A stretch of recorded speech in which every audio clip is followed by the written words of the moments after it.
There he is. What's going on, bro? What's happening with you? What's up? What's up, man? Man, I can't call it. How you feeling? Man, I'm good. I'm good. Busy. A Woo. lot going on. Man, I hear you. Me too. Yeah. We in it. We in this life.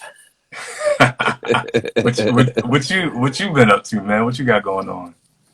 Oh my goodness. Well, my nephew, he's here with me. My family is as you know, is from New Orleans, and we've been dealing with the storm. They've been in Alabama and Texas, all over the southeast.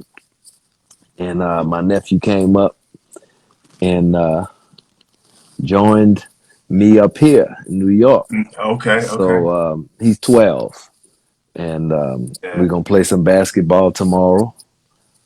And it's just in between that, I've been doing all kinds of music and yeah, creativity and the TV show. You know how it always is.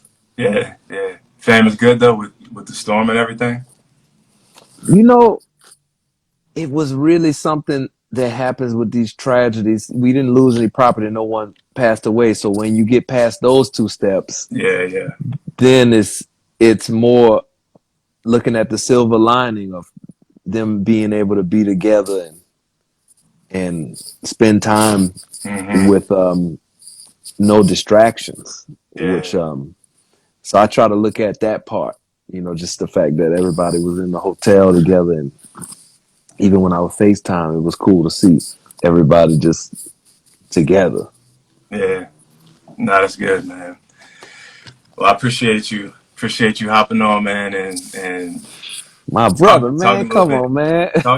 Just talking a little bit, man. We got this book that's coming that's dropping next week, and I am I'm so glad to have your words a part of it. Um, and I gotta say, the you're you're you're one of the reasons that this book even exists.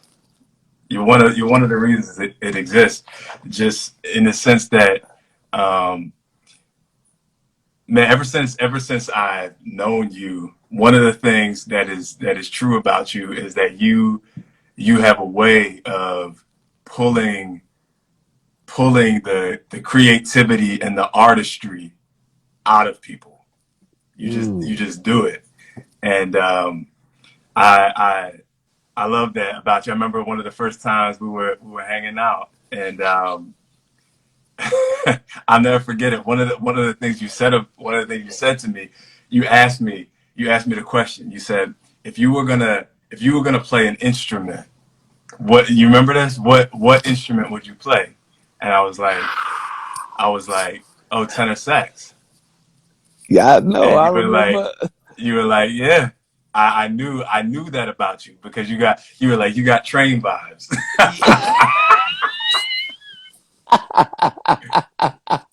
Yes, absolutely, man. Without a doubt. So, you know what I mean? And so I just always appreciated the times we've been able to sit together, talk about, I mean, everything from creativity to just real life stuff to faith and spirituality to everything. So, just appreciate that you were able to be a part of this project, man. Um, so Man, wow, it's really incredible to hear that. I, yeah, I know that there's so much creativity just in the sermons that you deliver. The mm, way that the sermons move from the spiritual to the biblical text to the historical and connections with archetypes to our history, and then you go into political events and topical things in the news. Just the way that you weave it together, that's like a symphony. That's very mm, artistic. So I can see that this is just the beginning for where you could go using your words and your thoughts and the things that he gives you to give to people. It's powerful to see it. no, I appreciate that, man, for real, for real. So. Yeah, I saw someone ask, "What's the book called?" It's called "God Speaks Through Wombs." God Speaks Through Wombs, and the subtitle is "Poems on God's Unexpected Coming." And so it's actually a book that is all the poetry is in conversation with the first 8 chapters of Luke's Gospel.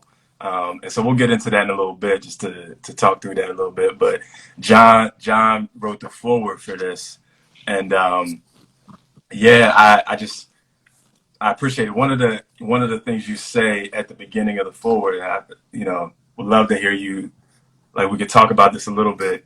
Is you say the creative process is mysterious.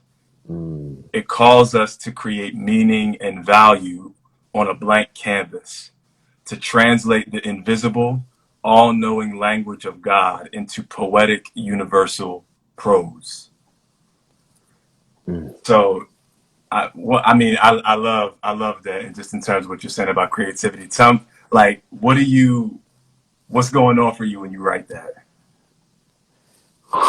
It's so hard to put it into words, as you Mm-hmm. know, the process of capturing the the essence of an idea, whether it be in the medium of poetry or music.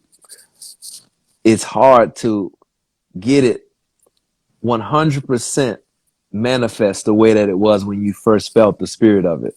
Mm, And it's mysterious how you go from this idea and inspiration and make it real and make it something that you can actually hold in your hands or listen to and share with people, and go into a studio and put it onto sheet music and record it with a band.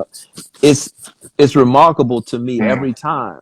And I think that it's powerful to do it with words, and when you talk about prose, you're using words that everyone uses all the time, and some kind of a way the arrangement of them and the rhythm that you create with these words has another meaning than they've ever had before. mm-hmm. The mystery of how that works is astounding. I don't know how to explain that. I remember like we were talking one time about just the creative process in general. And I remember one of the things you said was, because I asked you, like, when you go to create a song, like, how do you do that?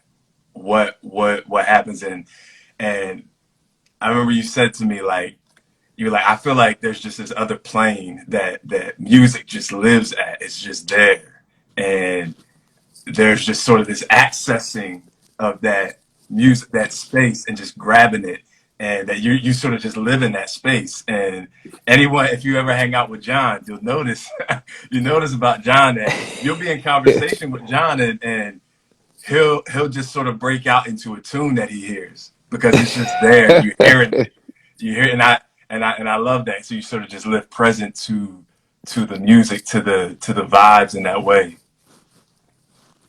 It's in the air. It's in the realm of all the things of the spirit. It's in Yeah. that place, and we as artists, we're tapping into that, Mhm. and just pulling some of it down into the earth.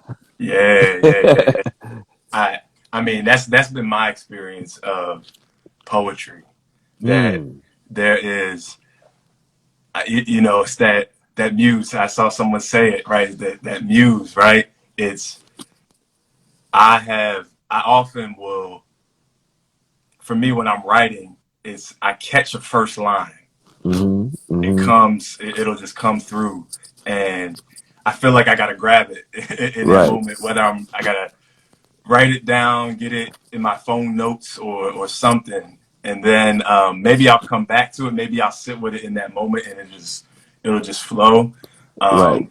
But it's for me, it's been more about being present to that, learning how to be Mm-hmm. present to that, than like sitting down and saying, okay, I'm gonna write now. It's like, no, no, it's more about being present to it.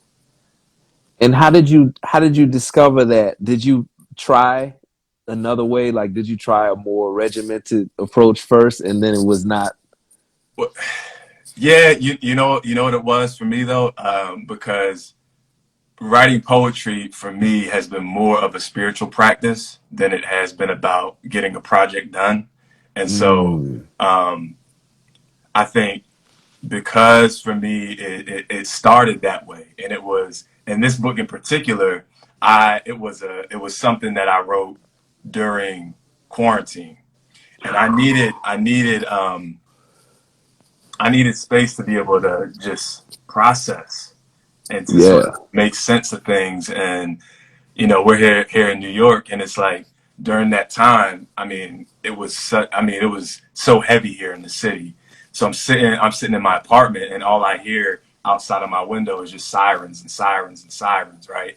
And and so what do you do with all that? And then on top of that, everything's happening with George Floyd and Breonna Taylor, and so I'm just Mm, like, man, I need something to be able to mm, just and so coming to poetry was both.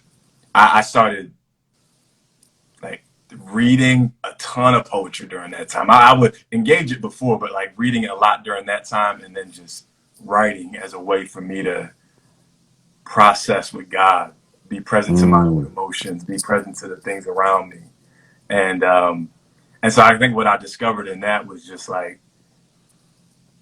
this process of writing has more to do with just me being able to be fully present than about sitting down and actually saying, I'm gonna just write now. I'm gonna do that. So mm, yeah. mm. Yeah, it's so cool to hear that in a major way with the process of writing a song or music composition. Mm. It's it's a way to check in with yourself and Yeah, yeah, yeah. process what's what's going on in there. Yeah. It's and I mean, I'm sure it's similar for you, but like when I go on to write poetry, and this is different, this is a little bit different for me in how I approach like writing a sermon or something. Like Hmm. when I write poetry, I'm actually not thinking about anybody else when I'm writing. It's first Right. and foremost like I'm engaging this for me. I'm Yeah. engaging it as something deeply internal, and if it happens to be something that will meet somebody somewhere, then that's great. But I never initially set it out to be that in the first place, and so um, have you found that to be something similar for you when you're doing your thing? Definitely. It has to start from that pure place of it being for me in the most unselfish way. It just being a pure expression, like a child. You Yeah. know, a child on an instrument Hmm. that is expressing themselves, and then you mold that into a show or an album, and it becomes something that you present, but the core of it is this pure expression. And that to me is the thing is that's the truth, because anything else feels like you're. It's funny you say that's not what you're thinking about, except maybe if you were writing a sermon, it's different, because with the sermon you're dealing with something that is already, it is the same. Uh-huh. So, but when you're expressing yourself, you're discovering it. Yeah. So it's the opposite, you see, Yeah. and that's really interesting to me to feel to feel something first and then to structure it later. Yeah, and it's funny because like when I like with the sermon, right? I'm always thinking about how do I make this as clear and as plain for people who are Right. hearing this. Yeah. When I Yeah. write poetry, I'm not thinking about that at all. It's like Right. you know, in a lot of ways, you know how when Jesus tells parables and Yeah. he doesn't often um, he doesn't explain it. He'll Right. just he'll leave it there, And then he Hmm. says, "Whoever has ears to hear, let him hear." And then he sort of lets it sit there. I find that like poetry does that, right? It just sort of sits there, and it's almost at the end of every poem is whoever has ears to hear, let him hear, right? And Mm. if it's for you in that moment, it's for you. It hits you there, but it's also an invitation to come and actually sit with it and don't just move on from it. You know what I mean? Yeah, Like yeah. not to move on quickly, to actually meditate, to contemplate, um, which is something I love just about poetry in general. Um, but yeah, so what for you has been like the overlap between creativity and faith and spirituality? Like how Mm. what's that overlap been for you? Whew. Yeah, that's a big one. I've really believed that the key to happiness as an artist is to have a holistic spirituality and artistry. So your spiritual practice, your faith, your artistry, all just being geared towards the same thing. Hmm. So for me, the journey has been, how do I find that in the most authentic way possible? Just like we're talking about a child playing an instrument. How do I find that purity Mm. of expression and think about it from the perspective of, okay, well, this isn't just me as the artist. This is me on my spiritual walk. Yeah, yeah. And that's the journey. Every day it's a journey to figure out how that manifests in this show or that performance or that everything that you do has different objectives built into that. So then you're bringing your artistry and your spirituality to that, Hmm. and they meet. Hmm. And that's always a great learning experience. I love that you brought up just that whole idea of like being a child, like a child playing the instrument. It just it reminds me when like Jesus will often say, right, if you wanna inherit the kingdom of God, you got to become like a child. And Oh part wow. of that, Yeah. you know what I mean, part of that is this whole idea of the kingdom of God is this imagining of this new world that that Right. that doesn't look like what we see right now with all of the injustice and the oppression and all of those sorts of things. Can you imagine something beyond this? Can you imagine something that looks new? And I think um, we that's the invitation, right, that Jesus gives when he says, "Come follow me." Come into this sort of new imagination. Come and Right. see differently. Come and see differently. And it's hard to do that. Children come about that very easily. Children, like I have twin daughters, right? Right. My girls that get ready to start second grade tomorrow, and Wow. crazy, I know. Man. They're getting ready to start, but I mean, you sit with them, and their imaginations are just they just go, and they're able to imagine new things all the time. And I think that is Mm. part of like, man, it becomes increasingly hard for us to do that the older we get, the more entrenched we get in sort of our ways of seeing and being in this world.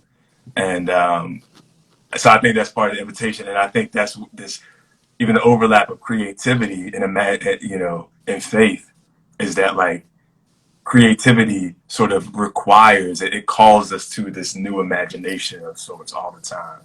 Yes. Oh, that's a great one. Woo, that's a good one, Drew. Yeah. Yeah. It calls you to be like a child and imagine these worlds that you can build Yeah. and imagine the world as a different place. And then that inspires a different kind of art. Because let's be real, if we looked around the world and the art that we made was just inspired by what we saw Hmm. and not what we could see or what we should see Yeah. or what Yeah. we could inspire people to see, it would be, we wouldn't have the art that we have. It's that tension, that pull, Yeah. that's right. It's so true. And one of the things I had like talk about in the introduction is just that like I was inspired so much by some different artists like Langston Hughes, Lucille Clifton, in terms of Yeah. poetry, Nas in his poetry, his writing, his hip hop, Hmm. John Coltrane, right? All these, and one of the things that I love particularly about Nas's work is that if you listen to a lot of what Nas writes, he does a lot of work to invite people to imagine something different, like we were just talking about, right? So, right, that classic track with Lauryn Hill, "If I Ruled the World." Oh Every yeah. nearly every line in that first verse, right, is imagine, imagine, right? He's saying, look, let's imagine something different than what we see. Let's imagine something different than all my brothers and sisters being locked up. Let's imagine something different. You know what I mean? And I think that's part of the work of the artist, right? Right. The constant invitation Like, to yeah. imagine. Yeah, Pushing it. It's disruptive almost. It yeah, should be in times particular like these. It should be disruptive. disruptive. That's That's good. it. That's a great man. That's a great point too. If you listen to what he's saying and the lyrics, he painting a picture for you so that you can see it and then you could believe in it and then you could potentially act on it. Mm, mm. So I wanted to let me. So for everybody that's joining, hopping in, um, this this book is dropping next week, Tuesday the 14th. Get God it. Speaks Through Wounds.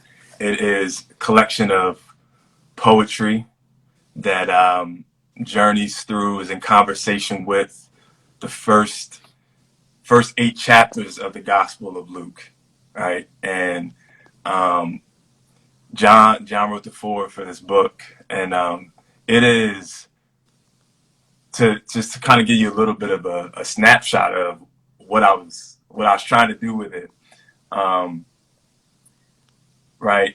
So I was inspired a lot by the Psalms, right? And one of the things that historically was talked about in the with the Psalms is that there's 5 books to what they call the Psalter, right? The Psalms break up into 5 different books, and each one of those 5 books is a lot of the rabbis would talk about how they're in conversation with the 5 books of Torah, right? So the first Hmm. 5 books of the Hebrew scriptures, and they're not meant to be commentaries on those books, but they are conversing with the themes.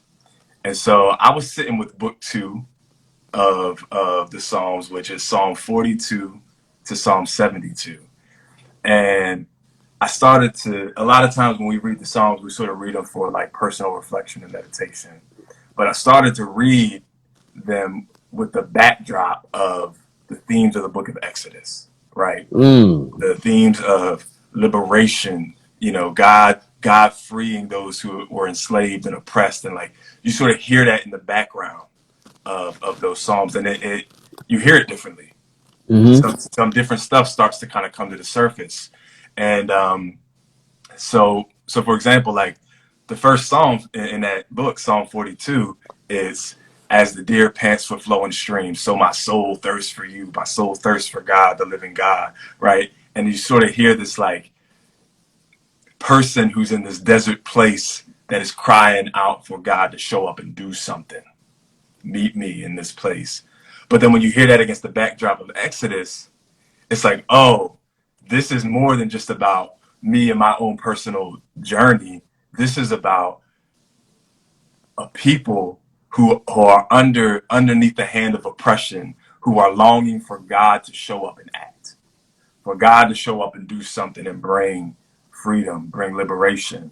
And And so that guy, I just that inspired me, and I started to ask the question, like, man, what would it sound like? What would it look like? What would it feel like if the Gospels gave birth to poetry in our day, in our time, right? What would that sound like? And so I Mm. just sort of like went with my own Hmm. curiosity and imagination around that.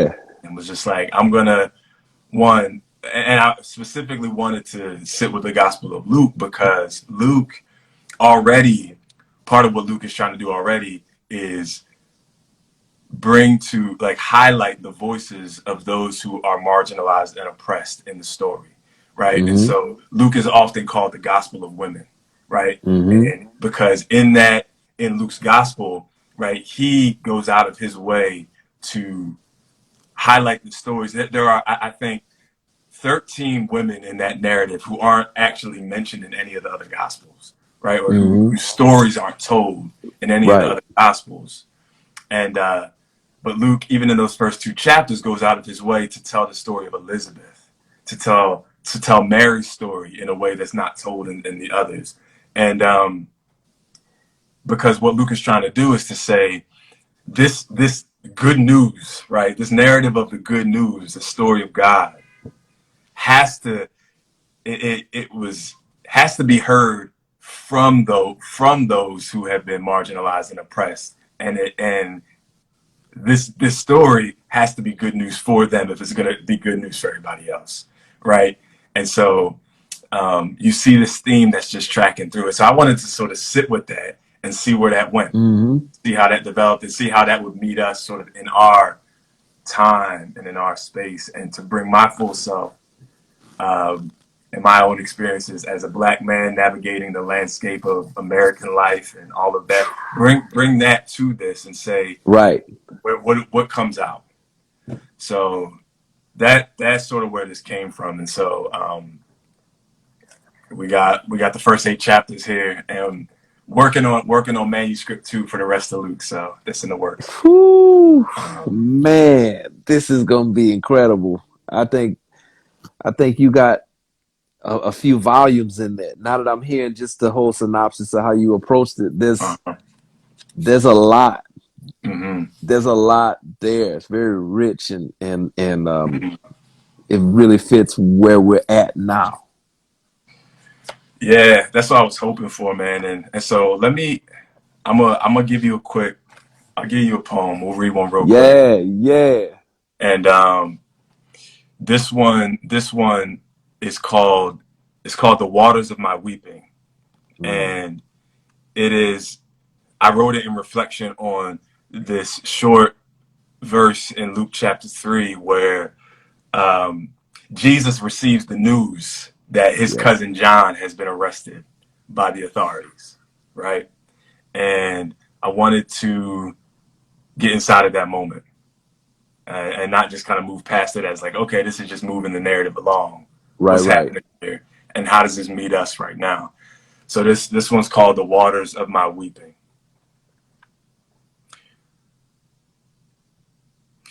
One of my brothers, my cousins, added to the number of your incarcerated masses.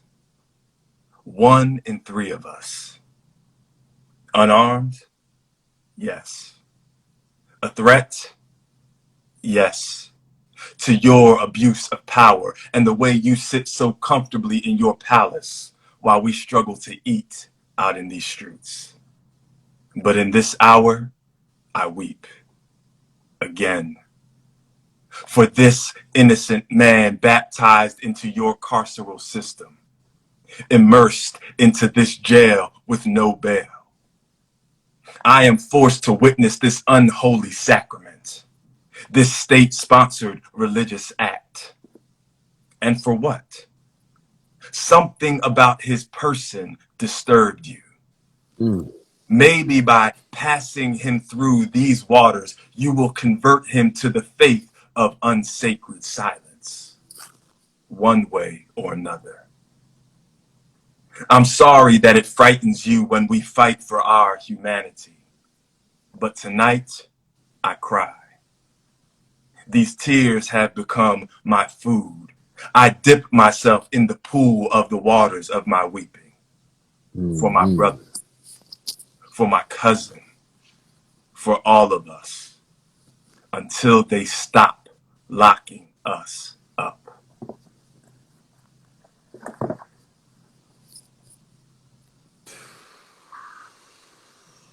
Mm.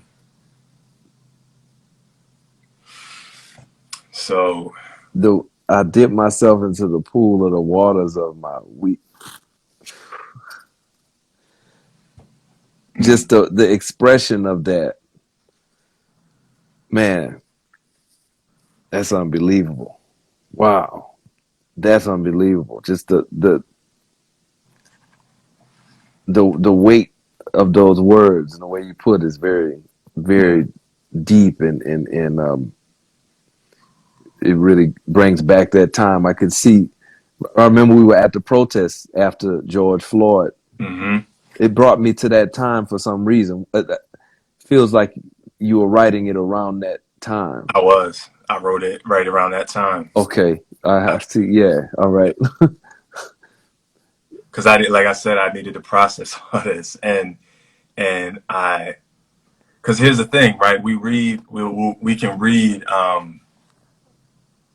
we can read a story like, John getting arrested, and uh, for challenging, for speaking to the powers that, and sort of just read past that. Like, okay, this is Jesus's cousin. He was arrested. The narrative keeps moving. But like to remember that like Jesus was a human being, and to what does it look like? What does it feel like to be met with that news? And to know that for Jesus, this wasn't some isolated incident, right? This was something that he would have experienced time and time again, having lived with and among a people who were being oppressed by the Roman Empire, who Right. knew the brutality of policing forces, who like so Jesus had probably seen his neighbors and other family members All kinds of arrested before, people. all Yeah. kinds of stuff like that, and and um and so to be met with this news, it brought me to a time where um personally, so I was working with college students out in Los Angeles, and in particular, I did some work with black students in the greater Los Angeles area, and we were gonna we had a we did a retreat together where we just wanted to take some black men away for a weekend and just be together, process some things, and we wanted to make it sort of intergenerational. So Right. my Yeah. dad flew out, my father-in-law flew out. We just had this space together. And one of the things we did though was we wanted to create some space for lament during that Mm. time. And so um, I asked the question to, we're sitting in that room. I asked the question. I said, "How many of you in this room know somebody right now who is in the prison system?" Everybody in that room raised their hands, right? And Right. so there was this moment where we look across the room and everybody, I mean, grown black men just weeping, like in tears. And it was just one of those sacred moments. And we, in the beginning of this poem, I mentioned that statistic, right? I say 1 in 3 of us, right? And just that statistic that refers to that, 1 in 3 black men between the ages of 18 and 35 are in the prison system, which is just insane to think about, right? It is The insane to think numbers are insane. insane. And there's like one of two things that you can do with a statistic like that. You can look at that and say, okay, that must mean that black men are more prone to being criminals. You Right. can take Right. you can look at it and you can take that away. Or you can look at it and you can say something is definitely wrong with this system. Something is really wrong with this thing. And it is sick, it is unjust, right? And so we just sat with that reality of like, yo, this is something, the way that things are working right now and the way that this has impacted our community has touched every single one of us. Hmm. And we don't often have the space to just weep Yeah. together Yeah. over that. Let's weep together. And we. so when I came to this passage, I just allowed Jesus to sort of meet me in that space of like, oh, Jesus kind of knows these tears too. He knows what these tears are like. And so that's where that poem came from. Came from that place. Wow, Yeah. man. making space for that kind of vulnerability, Mm, and then thinking about Jesus having that sort of experience, it can break you open. yeah, yeah. That's what I'm hearing in the words. That's the bolt of Mm, energy behind it that mm, I just feel piercing through all of the prose there. It's yeah, amazing that yeah. you able to capture that. Mm, Man, that's dope. mm. Nah, man. Nah, well, I appreciate you, man, and appreciate just like I said earlier, you offer and contributing your words to this collection, this book. Can't wait for y'all to read the full thing, the full forward that John wrote is beautiful. Um, and yeah, I think I don't know if you had any thoughts that you wanted to offer before we kind of wrap up, or anything you wanted to throw into Man, it. I feel like what you're doing is so important, and you are important. You are an important I figure in appreciate this that. time. I want to encourage everybody out there to not only get the book, but tell your friends, tell people that you know, tell loved ones who you think can be healed in any way by this, or brought some sort sense of escape, at least for the moment, through the prose that he wrote, Mm, because it's just important work. Drew is somebody who I've had the pleasure of knowing for some years now, and I really don't know anybody else like him. So, mm, just telling people about the work that he's doing, I really think it's something to spread the word about. mm. I appreciate that, man.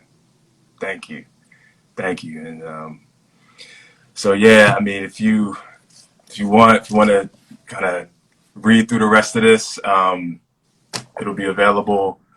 It's available for pre-order now wherever you want to go and grab it. Get your books. Go grab that thing. The audio book is also available for pre-order, so we got that recorded too.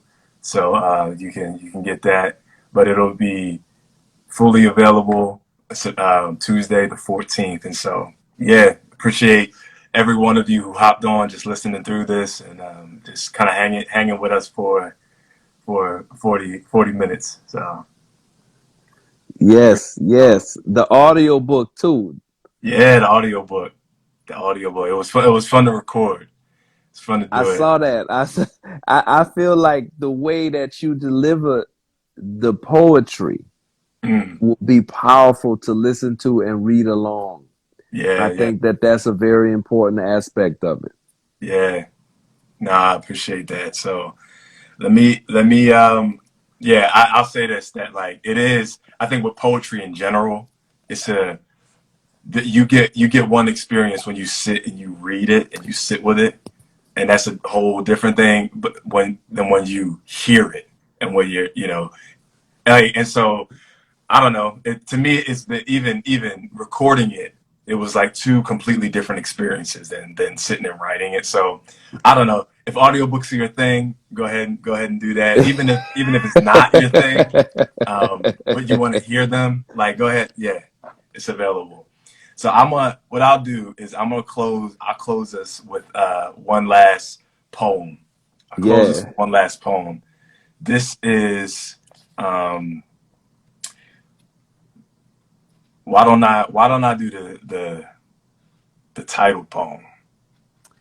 Oh I'll do the title yeah. poem. Yeah. So yeah, this is the title poem. This poem is called "God Speaks Through Wombs," and it is. I wrote this in reflection on the story of Elizabeth and her finding out the news that she was going to be giving birth to John. And if you know anything about Elizabeth and her story, right, she was an elderly woman who was told that she could not have children, and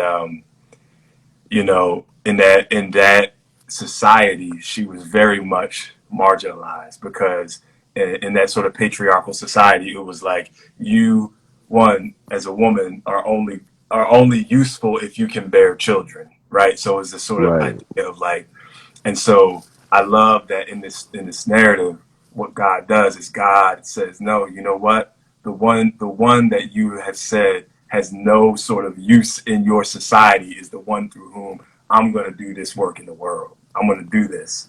And that's sort of the theme throughout Luke, and it's the theme throughout history that God does that. So this poem kind of came Yeah. out. It's called God Speaks Through Wombs.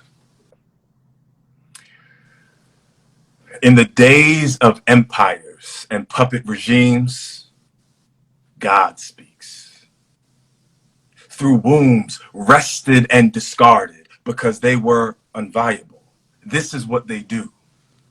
The Romes, the Babylons, the USAs, the men, tossed to the side as detritus, what they deemed unfit to be utilized.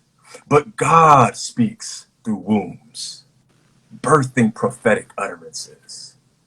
The object of public scorn, given the power to name the happenings of the Lord. Elizabeth is her name. Mm. Say her name. It is she who will be the one through whom the covenant is kept. She, like a priestess, speaks her word while the leading male voices are shut. Enough of this unbelieving religion that masquerades as faith. Mm. Divine favor is placed on what we have disgraced. There you go. That's it.